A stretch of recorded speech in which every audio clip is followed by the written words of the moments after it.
Pushkin. Hey everyone! Before we get into this episode, I wanted to let you know that you can listen to the full season of the Chinatown Sting ad-free right now by signing up for Pushkin Plus. You'll also get bonus episodes, full audiobooks, and other true crime binges from your favorite Pushkin hosts and authors. Find Pushkin Plus on the Chinatown Sting show page on Apple Podcasts or at pushkin.fm/plus. On February 9th, 1988, David Sheehan was working his usual shift. He was a U.S. Customs agent at JFK Airport. His phone rang. I was talking to a customs agent in California who says, hey, we just got 3 shipments of heroin and 3 different bail parcels. Do you guys want the case? So I said, absolutely, we'll take it. The parcels were on their way from Hong Kong to New York. Customs agents were looking inside packages more often, ever since President Reagan and Congress had ramped up the war on drugs. David Sheehan was part of this special task force to combat narcotic smuggling. So they got calls about drugs coming into New York City all the time. This call was special, though, because inside each of these packages was about $7 million worth of heroin. In today's money, that's something like $18 million per package. Peter Matesser was an agent for the Drug Enforcement Administration. He really wanted to know who was waiting for those boxes. I knew it was going to be a big case because there was a lot of heroin, and the focus was on China white heroin at the time because a lot was coming into New York. A lot of heroin was coming in from China to Hong Kong, then into New York. And it sounded like a good opportunity to work a big case. On February 17th, the boxes arrived at the airport. Peter and David knew they were at the beginning of something big, but they didn't know how big.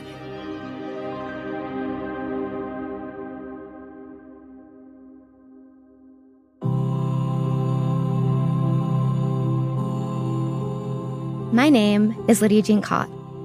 As a journalist, I often report on law and power. I've written an audiobook about the Supreme Court, covered the federal trial of a crypto billionaire, and investigated the fallout of the legalization of sports betting.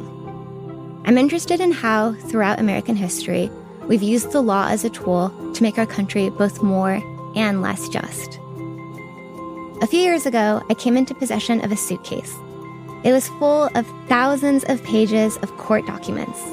They were all about a case a prosecutor spent years trying to build against a criminal who refused to be caught.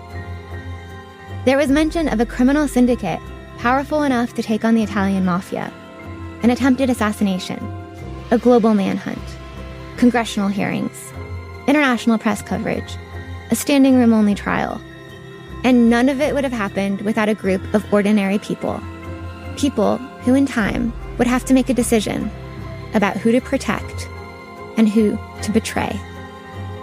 But that afternoon in 1988, one of these people was just waiting for a box. This is the Chinatown Sting, Episode 1, Lucky Bird.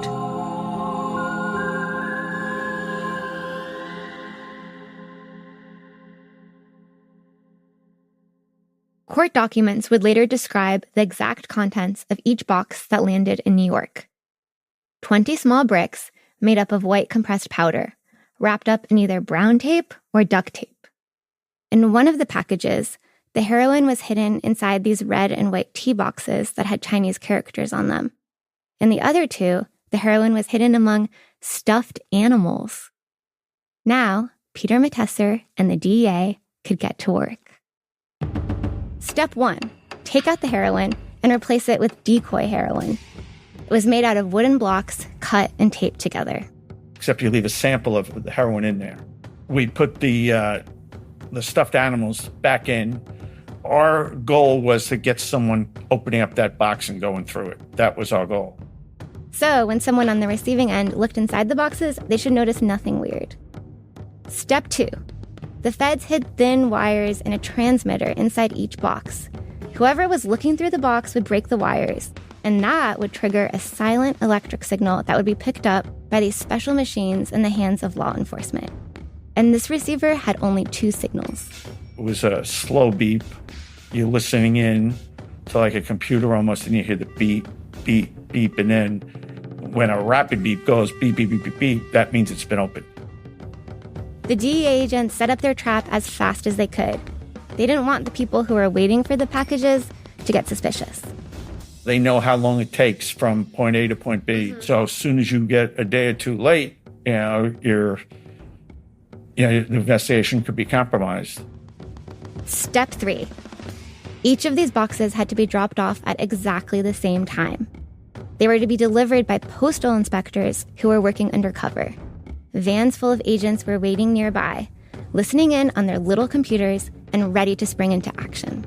You have to cover all the different parts of the locations, because if someone takes the box and runs out the door, then we have heroin on the street. On February 23rd, the mail packages, the vans full of agents, and the undercover postal workers, they were all ready to go. 2 of the packages were addressed to Manhattan's Chinatown, and 1 was going to Brooklyn. Peter and the customs agent David Sheehan followed the 2 packages that were going to Chinatown. The thrill of the chase really becomes, it sort of takes you over. That day, like on any other day, Chinatown was bustling. The sidewalks were crowded with vendors selling cucumbers, eggplants, bok choy, dried mushrooms. People were walking shoulder to shoulder on the main streets. There were neon signs everywhere saying, "Go this way" or "Go that way." And there was always a truck somewhere squeezing its way down these narrow streets full of fresh wares. That's all to say, Chinatown wasn't an easy place to find parking, especially not for a van full of non-Asian, undercover federal agents. We were underneath the highway in Manhattan, the East River Drive. And that's where we had 30 agents all lined up, ready to go with shotguns and rifles and you name it. There were 2 wired-up packages addressed to 2 apartment buildings right next door to each other. So the undercover postal inspector buzzed at one address, and then he buzzed at the other. No answer. He left behind mail slips. Peter and David waited to see what would happen next, and waited some more. One of the guys from DEA took a leak in the East River, and believe it or not, 2 sanitation police guys came up to him and said, "Hey, you can't pee in the river." David Sheehan could feel his hopes of catching anyone in Chinatown pissing away too. Nobody was coming to collect the packages, even though their street value was supposed to be huge. Maybe someone had tipped them off? The whole operation now hinged on the 3rd box, the one that was going to Brooklyn. We heard the beep go off. Peter Matesser rushed over to the Brooklyn address to meet the agents there. We knocked on the door or broke down the door. There's the package open, the stuffed animals were out. Peter found himself face to face with a 38-year-old woman, a mother of 2, an accountant at a bank. Peter explained she was under arrest. Read her rights, in Cantonese or Mandarin. I forgot exactly which one it was. She was very upset, crying. And your goal is to try to calm the situation down as soon as you can, and then hopefully move up the ladder. By move up the ladder, Peter means this woman might have information that would help the feds figure out who's in charge of importing the heroin. The first rung of the ladder was right here, in this house. Peter needed to know the box's next destination. And to find that out, he needed this woman to act totally normal. She needed to call whoever she was going to call after the box's arrival. They needed her to go from being an accomplice to being a cooperating witness, quickly. I tell her, the amount of heroin here, you're facing 10 years to life because it's so much heroin. This is your time to help out yourself. We can't guarantee you how much jail time you do, but it'll be brought to the attention of the judges. We'll know how much you've helped out in this case. And it's a courageous decision to make. We try to tell them we think it's the right one to make to help us, then we help you. But the person this woman was going to call was her friend. If she cooperated, that would mean betraying her friend. But if she didn't cooperate, she might not see her 2 children grow up. She had to make an impossible decision as the agents hovered over her. The clock was ticking. This woman agreed to cooperate. Her name is in the court documents, but she never responded to a request for an interview. Anyway, her name's not that important to the story. What's important is the chain of events she set off by giving the federal agents the name of her contact. Over the next few days, agents were arresting moms like her all over New York City. It was like the first time we've ever seen anything like that, really. Basically, your stay-at-home moms were picking up these large amounts of heroin, and I'm sure they knew it was drugs. It turned out that all of these women who received packages of heroin sent to their homes, all knew each other from playing mahjong. Mahjong is a game of luck and skill. You play with domino-like tiles instead of with cards. They have different designs on them: stones, bamboos, dragons. And the goal is to end up with 4 pairs of 3 tiles and 1 pair of 2 tiles. That's called the eyes. Different hands are worth different amounts of points. There were mahjong parlors all over Chinatown. These are places where people could play for a bit of money or a lot of money. The parlors were a place to catch up with old friends and make new ones. But now many of these friends were under arrest, and they were being forced to turn on one another.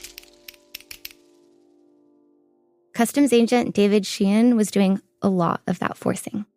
We're going to seize all your assets. We're going to take all your kids away from you, and you're going to go to jail, and they're going to go to foster care and things of that nature, You're doing that because you really need their help to get to the person at the top, I guess. Absolutely. Yeah, you need somebody, and, you need more than one person to cooperate. Because you need it to be corroborated? Yes.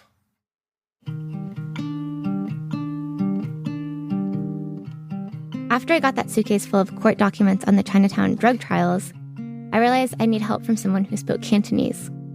That's the language that's spoken by many of the people in the documents. My name's Tina Wong. I'm a practicing attorney in the city in New York.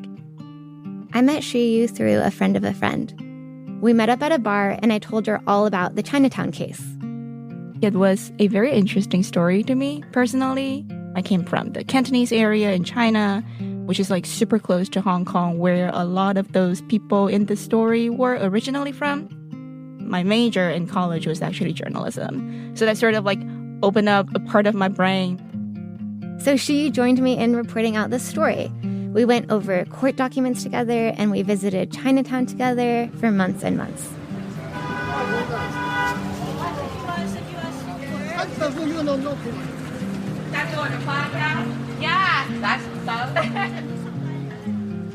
For most of the time that I've lived in New York, Chinatown's been a place where I'd get dinner or drinks with friends.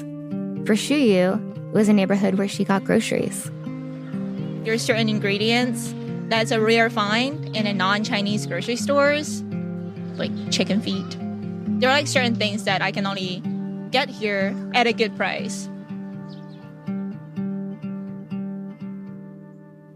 But we've been learning that Chinatown's a place with 150 years of history.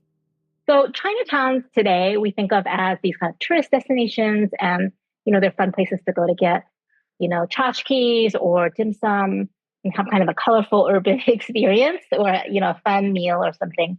But the reason Chinatowns exist in the first place is really about a history of racial segregation. That's Ellen Wu.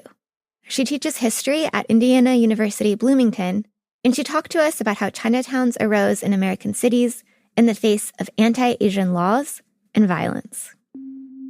U.S. immigration laws also helped create Chinatowns, especially a law called the Chinese Exclusion Act, which passed in 1882. Another historian we spoke to is Michael Luo. He's an editor at The New Yorker, and he wrote a book on Chinese immigration called Strangers in the Land. It was the Justice of the Supreme Court, Justice Stephen Field, who wrote the opinion, referred to the Chinese as strangers in the land, talking about how they could never assimilate with our people. And I feel like the stranger label remains imprinted on Asian Americans today. She says she's felt what Michael Luo is describing, especially when she first moved to the U.S. for law school.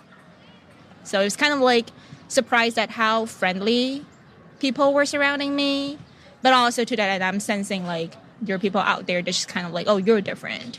And you can tell by their gestures, by their like facial expressions, things like that. As a white person, I've never experienced that, but I do know how bad it feels to be viewed as a stranger. My family moved to the U.S. from Poland when I was 8. My English was kind of weird, but I wanted to fit in so badly. When I look at pictures of myself, it's embarrassing. I was like a parody of what I thought an American kid was supposed to look like. And the more Shuyu and I looked into this Chinatown case, the more we came to see that it's also about someone who is trying, in their own way, to feel like they belonged.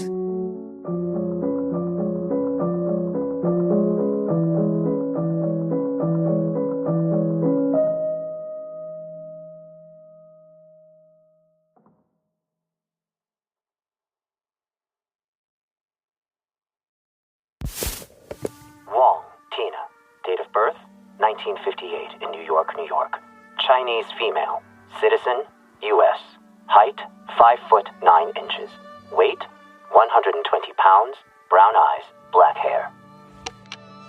As Shuyu and I went through that suitcase full of documents together, we kept coming across the name of one woman, sometimes called Tina Wong, sometimes called Tina Wong. In or about and between early August 1987 and late December 1987, within the Eastern District of New York and elsewhere, the defendant, Tina Wong, did knowingly and willfully import into the United States from a place outside thereof a quantity of heroin, a Schedule I narcotic drug-controlled substance. So this is a complaint against Tina Wong. What situation is Tina in if they have this information? So, like, first of all, they got an informant, which said, I delivered the packages to Tina. And I'm just quite interested in the last paragraph where they said that they had a recording between the informant and the ultimate recipient of the drugs. Tina is kind of like a middleman, just like someone caught in between who gave her the package and who she was supposed to give the package to. And apparently, the prosecution had information from both ends. So Tina was kind of trapped in a situation. Like, she can't get away with that. At first, Tina just seemed like another low-level drug smuggler. She was one of about 6 people federal authorities arrested. This was after that accountant in Brooklyn got caught with that wired-up package, setting this whole investigation off. But as Shuyu and I went through the court documents, it started to look like Tina was actually at the absolute center of the government's case. Without her, everything might have played out entirely differently. Shuyu and I were desperate to talk to Tina. She, like all the women who received mail packages, had never spoken to a reporter before about this time. But I found what I thought was her address. It was in Manhattan, and we rang her bell. Twice, 3 times, she was never home. Then, we showed up with a box of Italian cookies that we had picked up from a bakery nearby. I know that sounds weird, but I thought it would seem friendlier than showing up with just a microphone. It was a brick apartment building. Yeah. We entered the building not knowing if Tina is in this room this time, but we went up to her floor, went to her door. The door opened, this woman was standing there, and I said nothing. Yeah, I think I was the one who broke the silence, right? So we're the journalists that came here, so I just wondered that if we can have a conversation about this project. Yeah. She's like, yeah, come on in. And what were your impressions of her? She looked cool. She's got short haircut, and she's got super thick eyeliners, I would say. Yeah, she had like black eyeliner. And also, she looks totally unbothered. Even though we're clearly bothering her and her family, she's kind of like, well, okay, they've been bugging me for long enough. Let's just see what they have to offer. What do you remember about the apartment? So, it's very homey, I would say. And there's a huge cage in the center of the living room. And that might be one of the very first things that you would notice once you step in. It was an African gray parrot inside. I think the first thing I said, right, was, tell me about your parrot. Oh, that's a lucky bird. And I had him for like 25 years.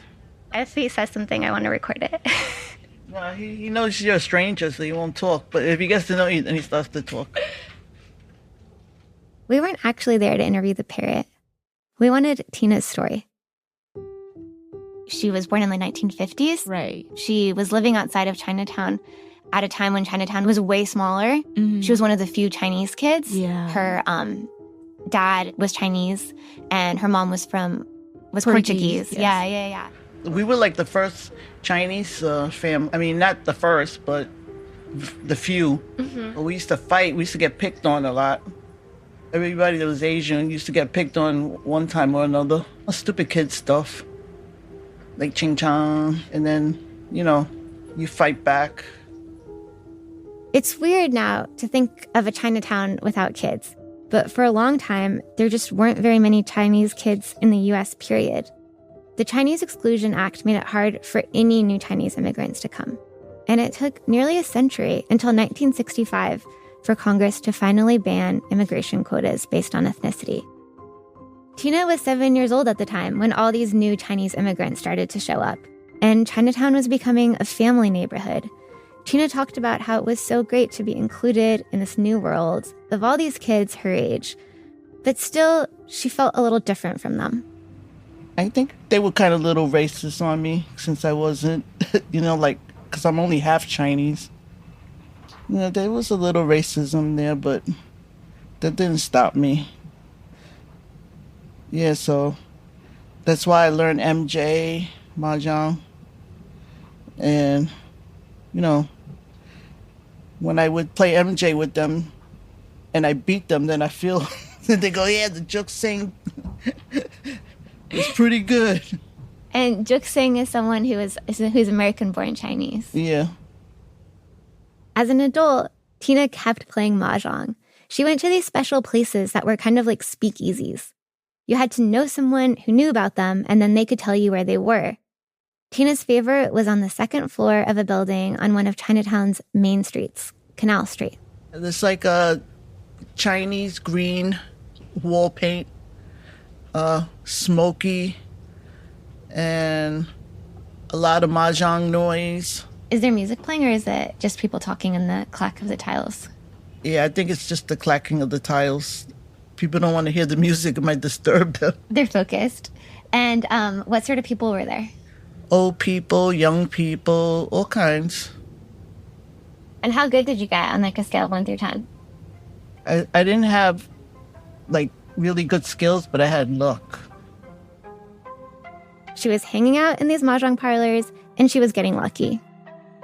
Then her best friend from when she was little came up to her and said, I have this proposal for you. I was wondering if you could receive a package in the mail for me. Don't worry about what's in the box, basically. But if you receive this box, it'll be worth your while. All you gotta do is receive the package. Don't have to open it. Don't have to do this. Just accept it, and that's it. Shuyu, do you remember if Tina ever broke the law before this happened? Gambling, if that counts. Yeah. She got into some fights, I think she said. Yeah, but like street fights. Yeah. No, nothing serious. She's not like a risk seeker. I would say like she will never voluntarily invite herself into troubles. I think she needed money at a time. Just trying to like support herself better. It sounded like an easy deal for her. We're poor kids. We don't have that kind of money. So to have that kind of money, you take a chance. And I think a lot of people would probably have take the chance. So after she, told her friend she would do it, she waited a few weeks. Right. And then her friend called her and said, the box is going to arrive like somewhere in these 3 days. Yeah, when it came, I took it home. I put it in my room, and I put it in the closet with my clothes on top. And then she called her friend and was like, I have the box. What should I do? They told me to open it, so I opened it. And there was like Chinese on the box. I think they were tea boxes. And her friend said, okay, take one of these tea boxes and bring it to this woman who lived like a 7-minute walk away. I wasn't scared because I didn't really know the magnitude of the danger. So Tina kept accepting the boxes. Right. Sometimes they came through the mail. Sometimes a friend brought them to her apartment, and she would carry them on. I was bringing down one box, and it was kind of like open, so I like looked at it, and it was like a brick. When I touched it, it was kind of dusty, and I think I went like this, and it went in my mouth, and I said, oh my God, the taste. Ugh. Well, it was heroin. Yeah, it was like $7 million worth of heroin. Her friend gave her a plastic bag or a paper bag. Full of cash? Yeah, it was a big brick of cash. Wow. So like, as if in a movie. Getting the money. It was fun, I'm not going to lie. You don't think of tomorrow, you just think of that day, you know, and what you could do with it. It's like being queen for a day. What's the first thing you bought? I don't know, I think I bought the most expensive food, like lobster, and took it home and ate it all by myself. You ordered a full lobster? Yeah, I think I ordered a double lobster. And then you brought it to your apartment, and then you just ate it by yourself? Yeah, I watched TV and ate it. And you were like, life is good. Yeah, I can have this every day. Because I love lobster. She hid all of the cash that she was getting in a drawer in her bedroom and used it for all sorts of stuff. The dentist, bets on mahjong, jewelry. Tina bought a car, a BMW. And the pinnacle of all of this is when she and her best friend went on a trip to Asia together, a trip that would turn out to be a very big deal in the case later. And on that trip, her world kind of got expanded. She got to see things she had never seen before in her life. Like, she talked about how when she and her friend arrived in Indonesia, they saw this huge beach that looked like it was covered with black rock. But when she got closer, she realized those were actually crabs. It's like 1,000 of them, so it looked like the rock is black, but when you go there, it's white because all the crabs like walk away. It's like thousands.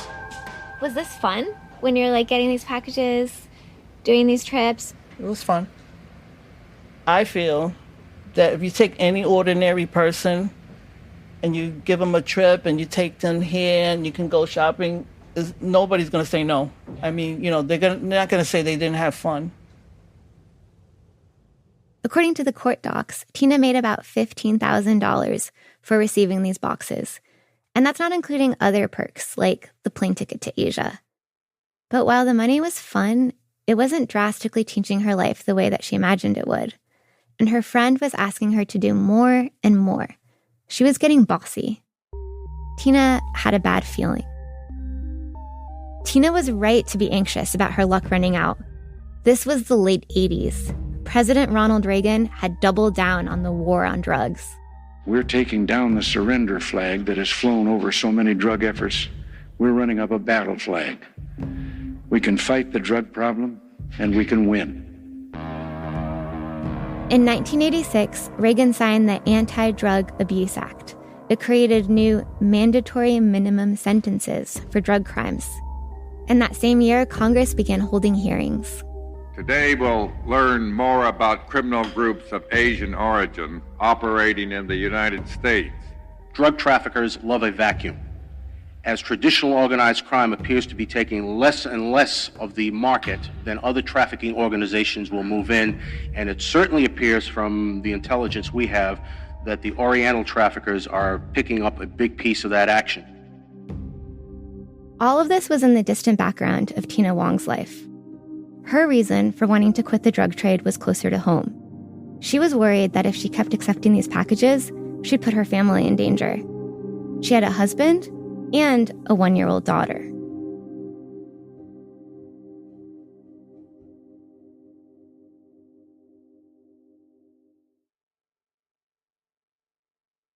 When Tina Wong was 28 years old, she became a mom to a baby girl. They cleaned her up and they put her in the little basket and they wrapped her up like a sumo, you know, because they got nails and she was like scratching. She named her daughter Fallon.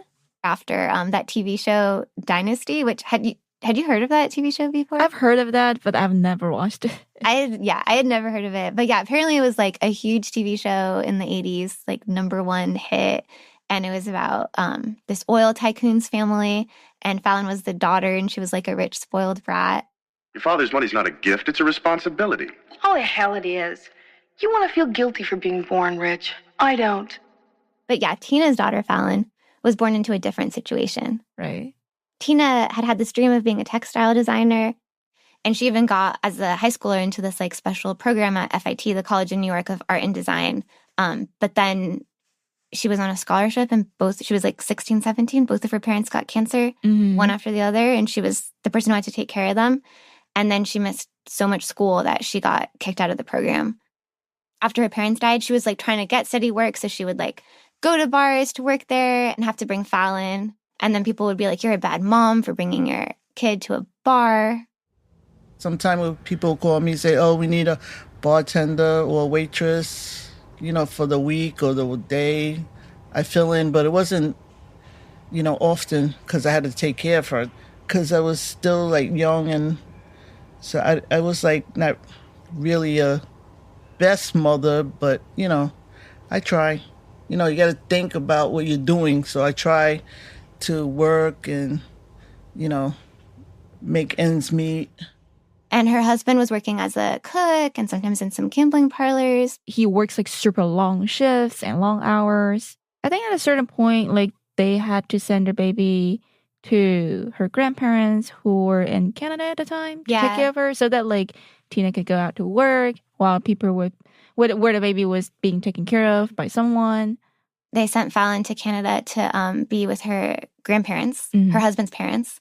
So she knew that Fallon would be safe as Tina tried to find steady work and figure out her life.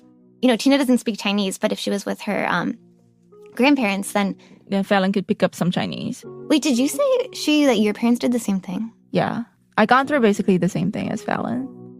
My extended family is like very closely like supporting each other. So they also sent me back to my grandparents when I was about like 10 months old, 11 months old. Yes, about the same time.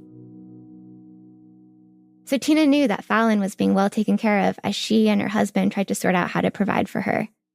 And after feeling like she had been doing a bad job, Tina felt like this huge weight had been lifted from her shoulders. Were you enjoying it, or were you like sad because you were missing her, or both? Truthfully, I was enjoying it.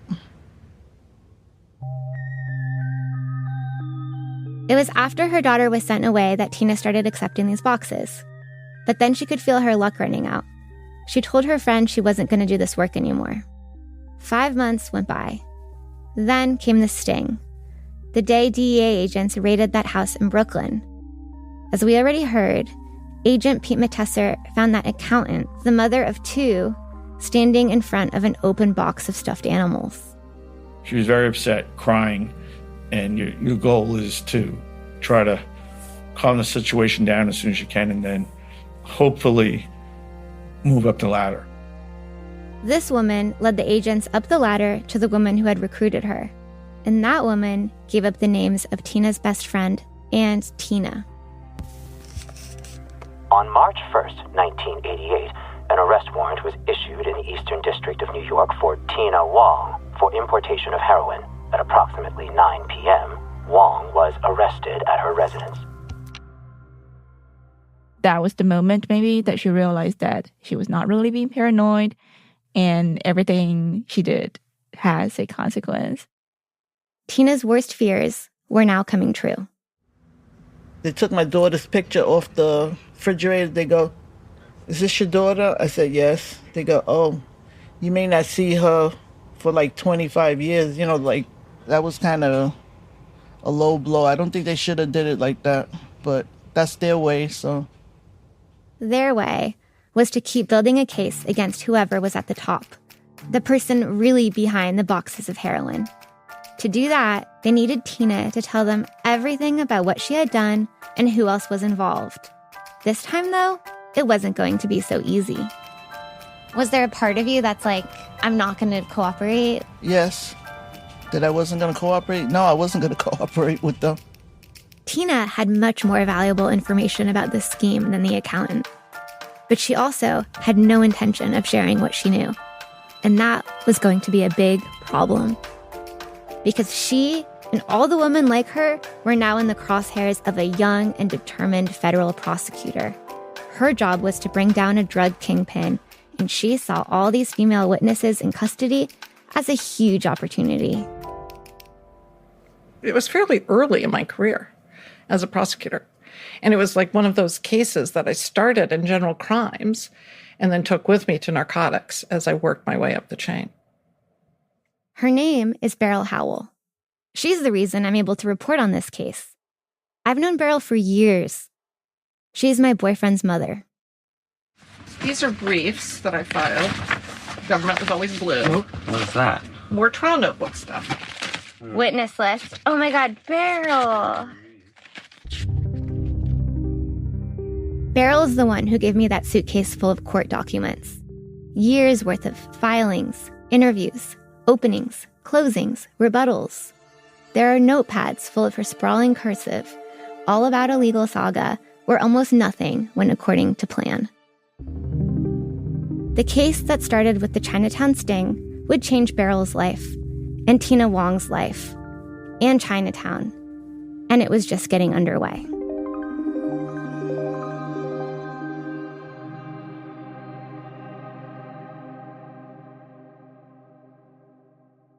Coming up on this season of the Chinatown Sting. When people came here, they were strangers in a foreign land, and they didn't speak the language, didn't read English, and so this was their one place they could go to for any kind of assistance. Once you join a gang, you feel like you have the whole gang behind you. Well, I always know that a good friendship, nothing can break it.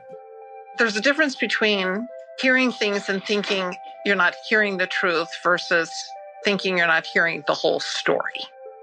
I wasn't sure I was ever hearing the whole story from Tina Wong.